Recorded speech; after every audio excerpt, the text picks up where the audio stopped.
Hello YouTube! Today in the Naughty Librarian, I am doing the Spring Has Sprung book tag. In case you guys didn't already know, it is officially the vernal equinox. It is officially spring, spring has sprung, it's today. I really wanted to do a book tag, but I couldn't really find one that I either A, hadn't already done, or B, that I thought was like really cool, so I have invented one. I made up my own. So without further ado, let's get into some springy booky goodness. Number 1, flowers. All the flowers we remember are blooming again, so pick a book that is a fresh take on a retelling. I went with Cinder by Marissa Meyer. Obviously it is a retelling of Cinderella, however this one happens in space sometimes. It mostly takes place in China, but it also takes place in space a bit. And the Cinderella character in this book, Cinder, is actually a cyborg. She is a human girl who has robot parts. So, Robot Cinderella. Like, who would not want to read that? Honestly, it's a really amazing book, and it's a completely fresh take on a Cinderella story, because we've seen Cinderella a lot, and many different configurations of, like, the general story, but I hadn't seen a cyborg version one, so definitely a fresh take. Number 2, Cadbury Mini Eggs. So Cadbury Mini Eggs are obviously the superior springtime candy of choice. So pick a book that you consider to be a sweet treat. By the way, in case you were thinking, hey Amanda, that bag seems very empty. Because it is, because I ate them for breakfast. I'm pretty much the best at being an adult. I had to go with Royally Screwed by Emma Chase. Honestly, like, it's so sappy, but it's like my brand of sap. Like, I love it. I'm so into it, and it's so sappy. For real. Like, I would never not describe this as sappy, but like, it's the perfect kind of sap. This is about a prince named Nick and a kind of down on her luck girl who owns a pie shop named Olivia, and they have like kind of a chance encounter where Nick is kind of like a complete prick. But, like, she's from New York, so she's like, what, bitch? I'll throw a pie in your face. And I think she does, actually. But, yeah, and then love happens. And it's, like, so cheesy rom-com, big declarations of love, and I was, like, into it. So it's definitely sugar sweet, but, like, also, you know, like Cadbury Mini Eggs, very delicious and fun to read. So, yeah, Royally Screwed. Sweet treat. Number 3, Allergies. Ugh, seasonal allergies often make your eyes water, so pick a book that made you cry. Okay, real talk. Silver Shadows by Richelle Mead, like, is an emotional wreck of a book. Like, I get so sad just thinking about it. It is a rough ride. It is a rough ride, this one. This is book 5 of 6 in the Bloodline series, which is a spin-off of Vampire Academy. And this is following Sydney and Adrian. By the way, love Sydney and Adrian. They're one of my favorite OTPs of all time. And this one in particular, their relationship is tested quite a bit. It's book 5 of 6, so I can't like give away too many things because they're all spoilers at this point. I'll just say Sydney and Adrian are torn apart due to outside influences. It's not a breakup, it's literally one of them is captured. So there's some bad things going on, and I just want them to be together, damn it. And so like I remember like just being like sobbing, like ugly crying during this book. So definitely this is one that made me cry. Number 4, Spring Cleaning. Out with the old and in with the new. Pick a book to unhaul. I know this one's gonna be difficult because people don't want to be told to unhaul things, but sometimes, you know, there is a book on your shelf that you need to part ways with, and you need the impetus to do that. So here you go. For me, I picked Delirium by Lauren Oliver. Ooh, okay, I know this is a well-beloved book by many people, and I feel like if I would have read this when I was in high school, like I would have loved it, but the problem is I read it as an adult, and as an adult, like I didn't feel like I was connecting with the characters. Also, I don't particularly feel like it's a good story. It's It's basically a dystopian, and in this world, love is considered an infectious disease.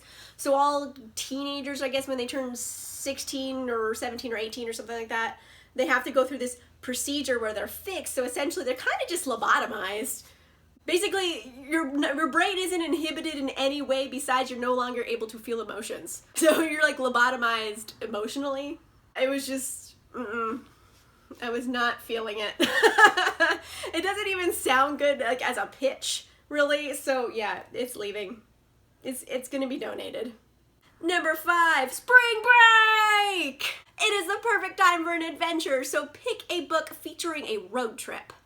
I went with Strange the Dreamer by Laini Taylor because much of this book is about Laszlo trying to get to the lost city of Weep. And then he finally gets his opportunity, and for a long time they are traveling to the city of Weep.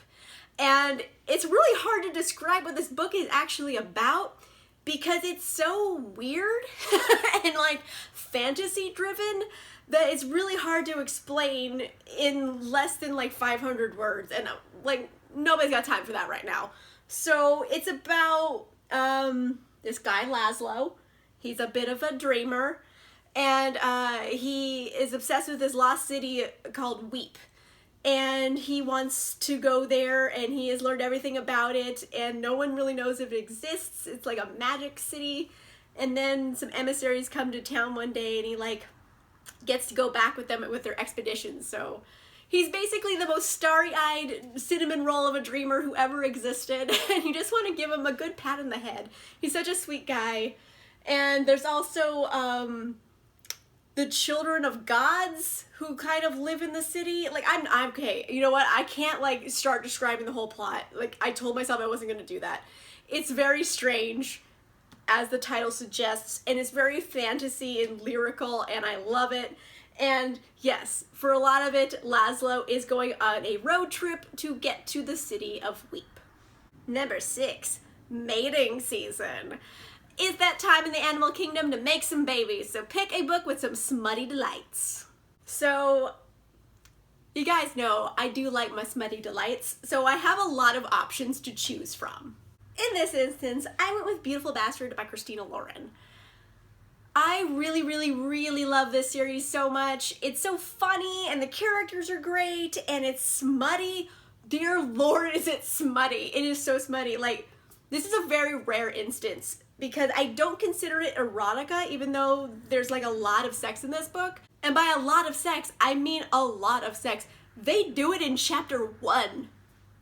Chapter 1. Like, they just get right to fucking, and like, I'm here for it. You know what? Sometimes you just gotta get things out of the way, and I'm okay with that. And I really love the characters.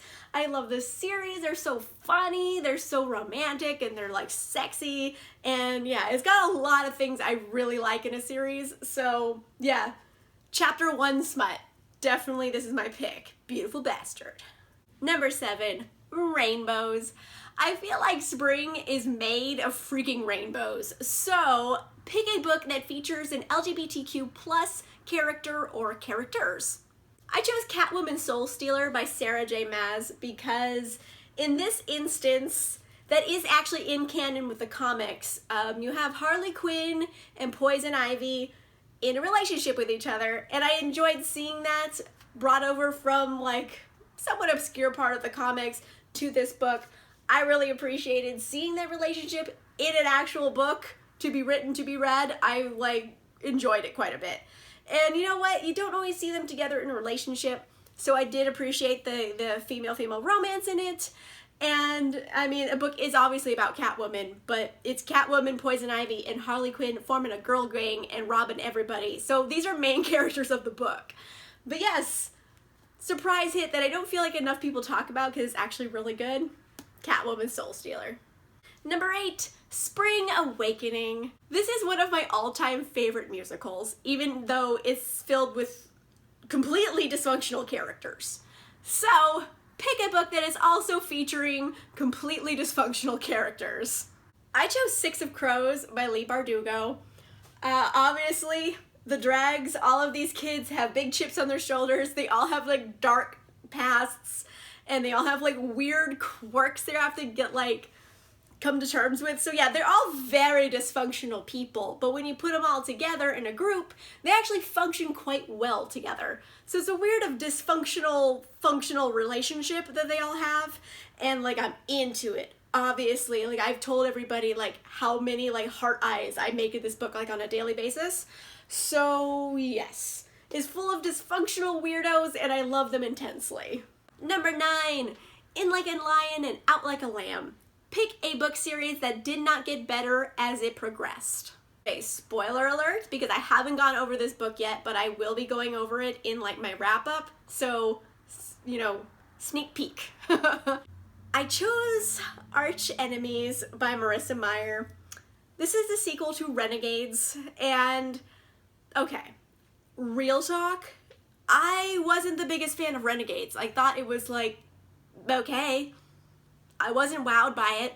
I freaking love the Lunar Chronicles, but I've been struggling to find another Marissa Meyer series to like get really into. And I tried really hard with Renegades, and I figured, okay, you know what? Maybe the first book is like a fluke and it didn't start off super strong, but it's like it's gonna pick up steam. So I went into Arch Enemies thinking, okay, it's gonna pick up steam, it's gonna be great, it's gonna be the little engine that could. I'm into it. And you know what happened after I finished Arch Enemies?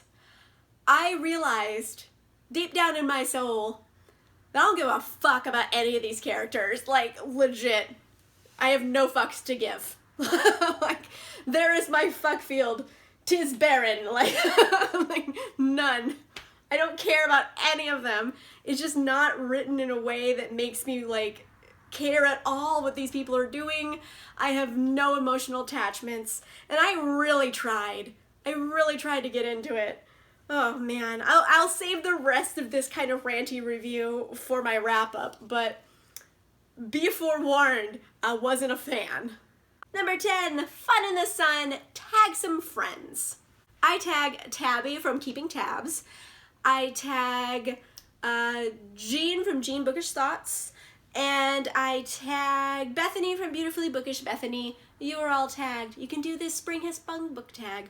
Also, I don't want to exclude people, so if you're seeing this video and you're like, oh, I want to do that tag, here's a springtime tag for you. You are officially tagged. Let me know in the comments down below. Do you have any different answers for these questions? I want to know what you think. If you like this video, make sure you give it a like. And if you want to see more videos, make sure you subscribe. And I'll see you guys soon.